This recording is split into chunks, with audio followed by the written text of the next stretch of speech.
गुजरात के वडोदरा के सयाजीबाग जू में तेंदुए को परेशान कर रील बनाना 3 युवकों को भारी पड़ गया। वडोदरा के सयाजीबाग जू में तेंदुए को परेशान करने वाले युवकों के खिलाफ कार्यवाही शुरू कर दी गई है। जू क्यूरेटर ने 3 युवकों के खिलाफ सयाजीगंज पुलिस स्टेशन में शिकायत दर्ज कराई है, जिसके बाद पुलिस ने मामला दर्ज कर युवकों की तलाश शुरू कर दी है। जानकारी के मुताबिक कुछ युवक जू के प्रतिबंधित क्षेत्र में घुस गए थे और तेंदुए के बाड़े में कूदकर उसे परेशान करने की हरकत की थी। इतना ही नहीं, युवकों ने इस पूरी घटना की रील बनाकर सोशल मीडिया पर वायरल भी कर दी।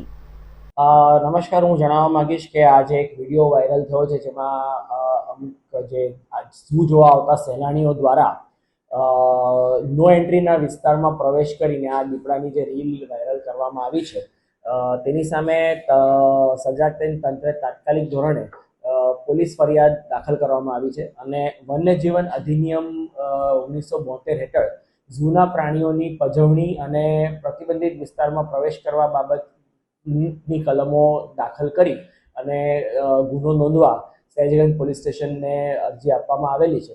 એટલે સદર બાબતે પોલીસ તપાસ શરૂ છે। જેમ પણ આ ઇસમોએ થશે એવી રીતના આગળ નિયમ મુજબ તેની કાર્યવાહી કરવામાં આવશે।